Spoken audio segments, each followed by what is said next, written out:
Investir malin, une émission présentée par Alexandre Brunet et Gaëtan Lefebvre, cofondateur du site construire-sa-retraite.com. Bonjour à toutes et à tous, investisseurs malins, voici l'heure de votre rendez-vous mensuel consacré aux investissements sous toutes leurs formes. Et lors de ce rendez-vous, nous vous proposons de décrypter avec l'aide de notre invité une thématique sur l'immobilier afin de vous donner les meilleures astuces et stratégies. Et si vous vous intéressez à l'immobilier, qui ne s'est pas dit un jour « Qu'est-ce que j'aimerais bien investir avec une communauté pour partager les risques ?» Et si nous nous disions qu'il est aujourd'hui possible d'accéder à l'investissement en club immobilier, Gaëtan? Eh bien, c'est vrai, Alexandre, que ça serait intéressant. Et ça tombe très bien, car ce mois-ci, nous avons le plaisir d'accueillir Philippe Zer, qui est CEO et cofondateur de Housebase, une nouvelle alternative innovante dans le paysage des plateformes d'investissement en immobilier. Alors, Philippe Zer, bonjour et merci d'avoir accepté notre invitation. Bonjour, merci. Alors, Housebase propose d'investir via des clubs deal immobilier. Alors voilà un nom un petit peu barbare. Pouvez-vous nous rappeler un peu de quoi il s'agit et quel est le fonctionnement d'un club deal immobilier ? Bien sûr, alors effectivement, le club deal immobilier, c'est quelque chose qui n'est pas forcément encore très répandu en termes de notion d'investissement pour le grand public, tout simplement parce qu'en fait, c'est un type d'investissement qui est accessible normalement seulement à une minorité d'investisseurs, parce que les tickets d'entrée, c'est plus de 100 000 € bien souvent pour investir dans un club deal immobilier. Ah oui, quand même. C'est des tickets d'entrée qui sont quand même assez conséquents et du coup, de fait, en fait, il y a assez peu de monde qui investit dans le club deal immobilier et pourtant, en fait, c'est une classe d'actifs qui a beaucoup d'avantages.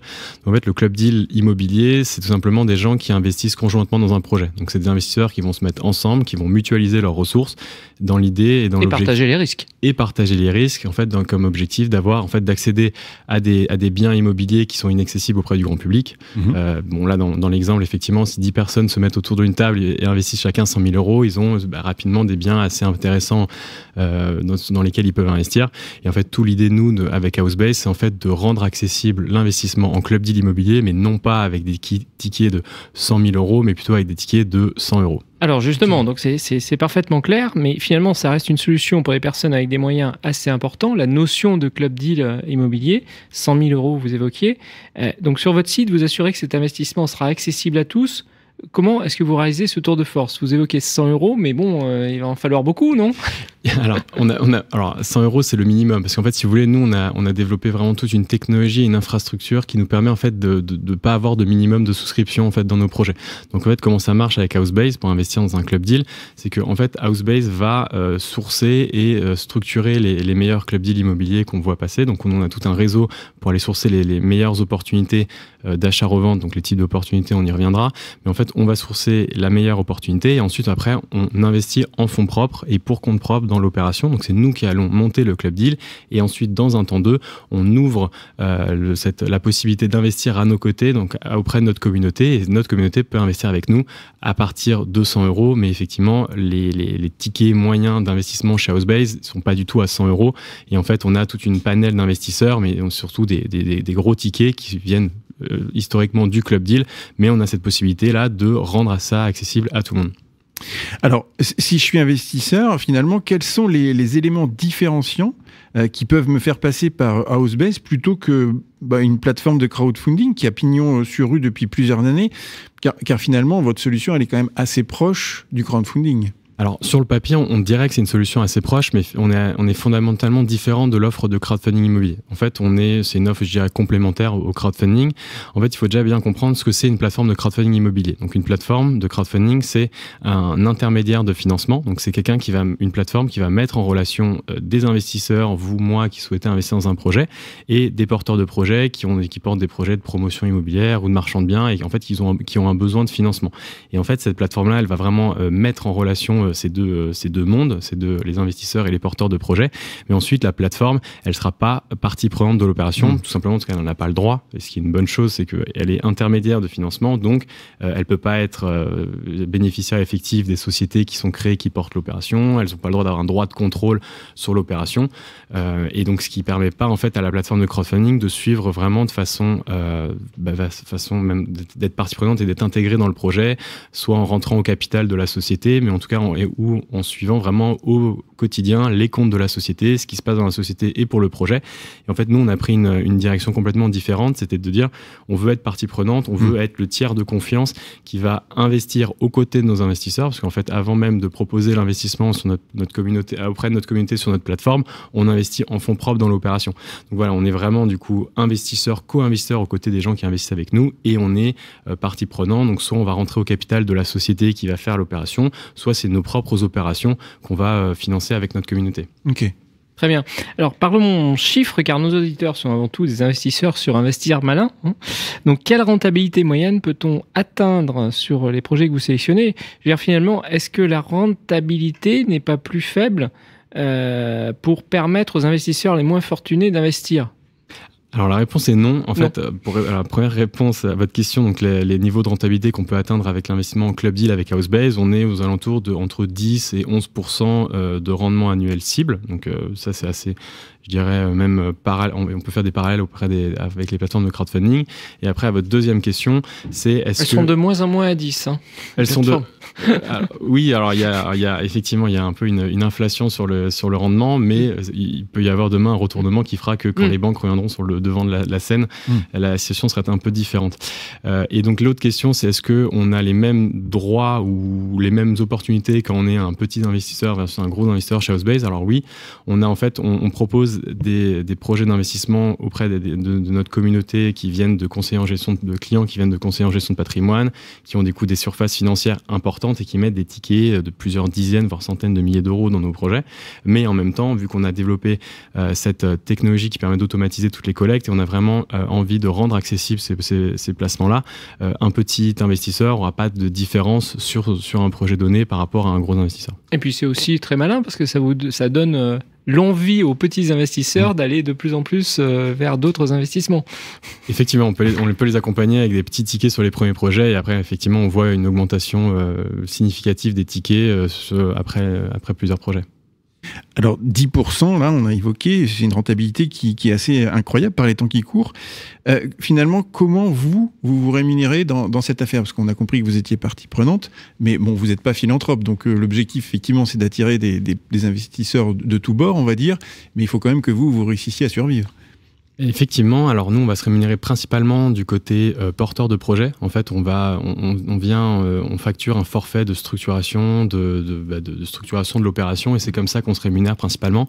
Il faut savoir que pour nous, les investisseurs qui investissent avec Housebase, il y a 0 frais d'entrée, 0 frais de gestion sur les opérations, et on prend un tout petit pourcentage sur la rentabilité donc du projet, sur la plus-value. Donc voilà, donc c'est très important de le dire qu'il n'y a pas de frais d'entrée, mais par contre, nous, on va plutôt se rémunérer sur la partie porteur de projet pour développer l'entreprise.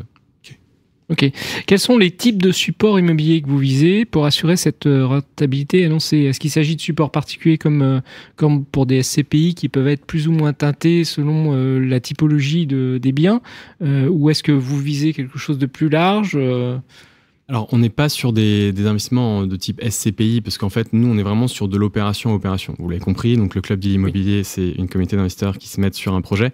Donc, on va vraiment proposer un projet à projet, et l'investisseur aura le choix de dire, OK, ce projet-là, je veux investir cette somme-là, ce projet-là, je préfère pas parce que pour raison X ou Y, je n'aime pas le projet.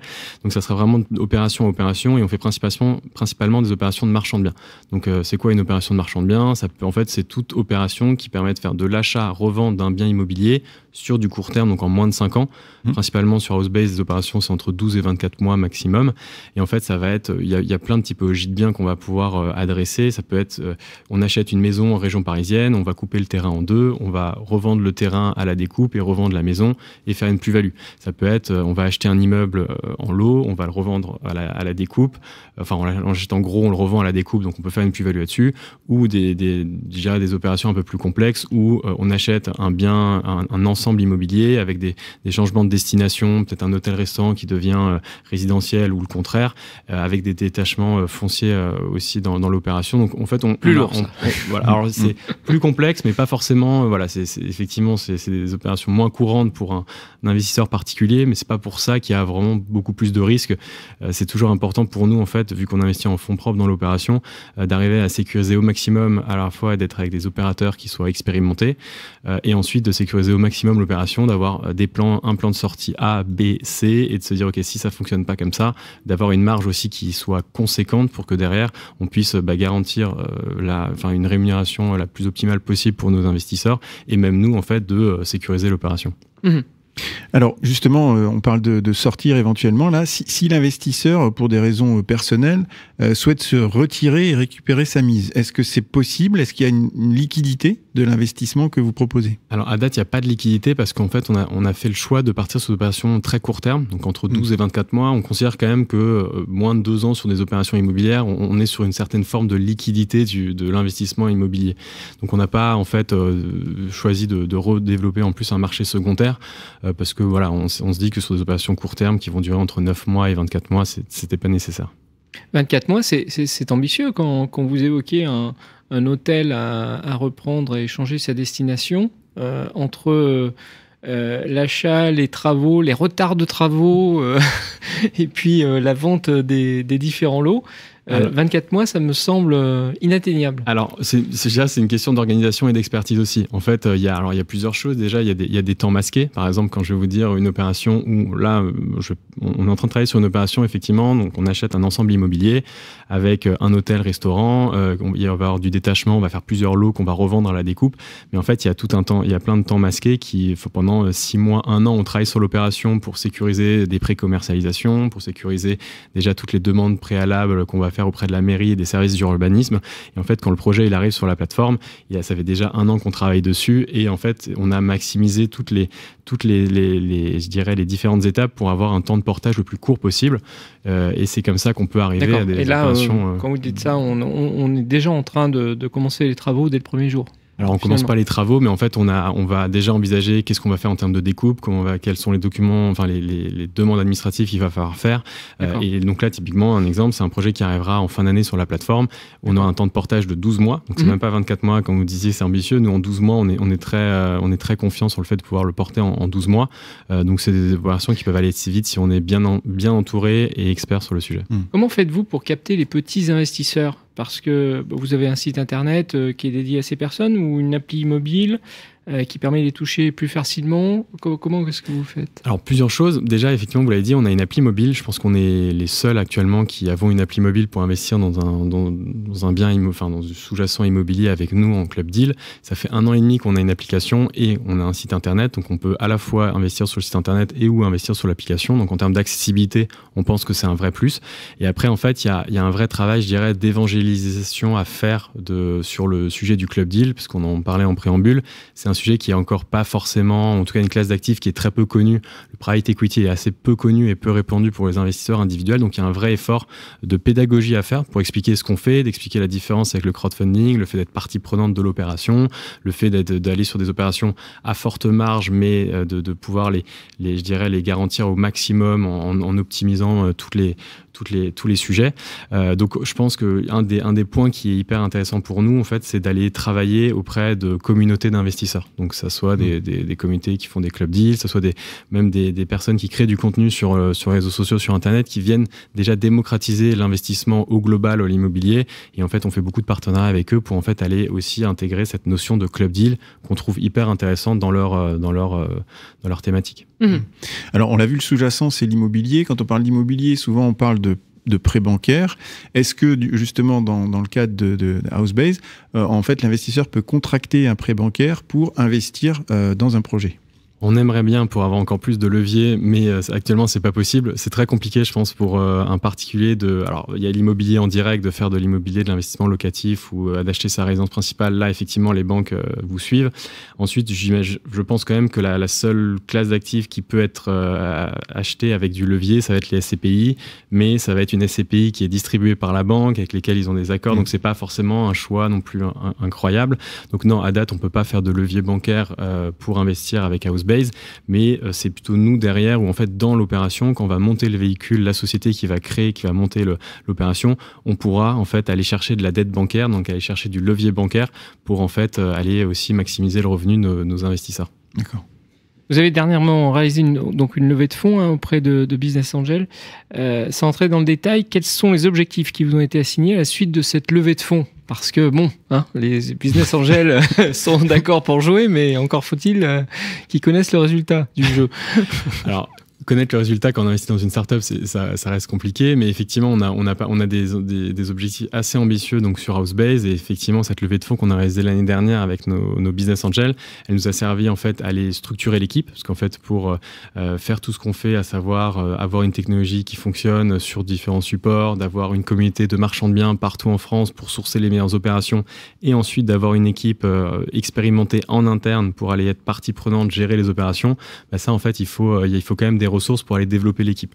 Donc en fait, cette levée de fonds nous a surtout servi à aller développer l'équipe et commencer aussi à aller évangéliser la solution auprès des CGP ou des comités d'investisseurs. Et après, là où ce que les business angels, en tout cas les investisseurs de Housebase ont vraiment apprécié, c'est qu'en fait sur Housebase, on a l'ambition d'une startup avec tout ce qui est briques technologiques, d'aller amener beaucoup de services technologiques auprès des marchands de biens, des opérateurs ou même des family office demain, mais en même temps on a un pied qui est vraiment ancré dans l'immobilier. Donc on fait de l'immobilier, on sait faire de l'immobilier, on sait faire des opérations de marchands de biens, et on a aussi une équipe tech qui nous permet en fait de développer tout un écosystème de services qui va permettre en fait d'accélérer et même de proposer nos services demain en marque blanche. Voilà, on a plein d'opportunités, nous, dans notre plan de développement, mais on est vraiment terre à terre, et on a un pied dans l'immobilier et un pied dans la tech, si ça plaît. Ok. Donc, afin que le projet se déroule dans les meilleures conditions, qu'est-ce que vous proposez comme type d'accompagnement auprès de vos investisseurs ? Alors auprès de nos investisseurs, nous, on est depuis le début de l'aventure Housebase, on a vraiment mis une priorité sur la transparence. Donc en fait, on va leur envoyer le maximum d'informations sur l'avancée du projet. Donc vu qu'on est partie prenante de l'opération, on a un niveau d'information qui est quand même assez élevé. Donc en fait, tous les 3 mois, l'investisseur va recevoir en fait une newsletter avec les avancées du projet, où on en est avec l'opérateur, des interviews, même du contenu qui est fait par la personne qui est en train de monter l'opération, pour vraiment arriver à avoir un niveau de transparence le plus élevé possible. Et bien entendu, on est disponible par mail, par téléphone si besoin, quand nos investisseurs ont des questions fiscales, d'investissement ou autre. Comment est-ce que vous choisissez vos biens ? Car parfois, c'est un peu un coup de poker. Et d'ailleurs, si l'investissement ne se passe pas si bien que cela, comment faites-vous pour garantir le rendement annoncé ? Est-ce qu'il n'y a pas un risque de perte de capital ? Parce que effectivement, la typologie de vos investisseurs, vous avez annoncé des personnes qui investissent des sommes importantes, mais si vous vous adressez aux petits investisseurs, ils ont peut-être un état d'esprit où ils sont extrêmement près des sommes qu'ils avancent, et donc ils sont peut-être moins sujets à accepter un risque et une perte. Comment est-ce que vous adressez ce point-là ? Alors 2 choses. Déjà, si nos projets, on les sélectionne comme des coups de poker, ça se passerait mal. Et en fait, nous, tout notre métier, c'est de s'entourer des bonnes personnes. Ça me semble être une bonne réponse, Gaëtan. Et d'aller trouver les bons projets pour que derrière, que ce soit nos fonds propres qu'on investit ou les fonds propres de nos investisseurs, ça soit pas un coup de poker. Donc premier point. Et ensuite, effectivement, les investissements qui sont réalisés via Housebase ne sont pas garantis en termes de capital investi. Donc on propose des rendements annuels cibles, mais l'investissement n'est pas garanti. Ça va être pareil comme dans tout type d'investissement, ou en obligataire sur une plateforme de crowdfunding, même s'il y a un taux fixe, si le projet part au tas et parce que l'opérateur n'arrive pas à aller au bout et que le projet est liquidé, etc., le risque de perte en capital, il existe. Donc ça, effectivement, faut le dire. Nous, on est très transparent là-dessus, de dire, voilà, nous, on permet aux gens d'investir sur des opérations hyper exclusives, sélectionnées par nous, investies par nous et pour les membres de notre communauté. Le capital n'est pas garanti. Et donc, ce que je donnerais comme conseil aux investisseurs, c'est que s'il est dans le cas de figure, comme vous dites, j'ai investi 1 000 €, mais c'est 1 000 € dont j'ai besoin dans 3 mois pour vivre, je pense pas que l'investissement en Club Deal ou même l'investissement en crowdfunding soit la meilleure des solutions. Et il y a plein de placements, des livrets réglementés, livrets développement durable ou autres, qui vont permettre plutôt d'atteindre des objectifs. Nous, on est vraiment dans une objectif de diversification patrimoniale, d'aller chercher du gros rendement sur des opérations très court terme, mais qui ont le niveau de risque qui sera un peu plus élevé quand même qu'un placement 100% garanti, mais qui aura la rémunération associée. Maintenant, passons à la question du mois qui nous est posée par Bénédicte d'Avranches. Alors, finalement, vous avez un panel d'investisseurs très large entre les petits investisseurs et ceux qui investissent régulièrement des sommes plus importantes. Sont-ils tous traités de la même manière ou y a-t-il une sorte de classification ? Alors, classification, oui et non. Non, il n'y a pas de classification. On traite tous les gens de la même manière et on est très content que ce soit quelqu'un qui soit un petit porteur ou un gros investisseur. Il sera traité avec beaucoup d'égards, qu'importe le ticket qu'il investit. Après, effectivement, des gens qui investissent des plus grosses sommes via des partenaires conseillers en gestion de patrimoine, effectivement, il y a un accompagnement qui est dédié à ces structures-là. Mais derrière, en fait, la personne qui investit, qu'importe le ticket qu'il va investir, aura la même rémunération à la fin, qui sera la même que Housebase sur la réussite du projet. Nous, on investit en fonds propres dans l'opération et une fois que l'opération se déboucle, que ce soit Housebase ou nos investisseurs, on va toucher la même rentabilité. Eh bien, merci Philippe Zer. Nous rappelons à nos auditeurs que vous êtes CEO et cofondateur de Housebase, une nouvelle alternative innovante dans le paysage des plateformes d'investissement en immobilier. Quant à nous, nous vous donnons rendez-vous le mois prochain pour découvrir un nouveau thème. En attendant, vous pouvez nous retrouver sur le site construire-sa-retraite.com dans lequel vous pourrez découvrir plein d'investissements malins. Investir malin, une émission à réécouter et télécharger sur le site et l'appli Radio Imo et sur toutes les plateformes de streaming.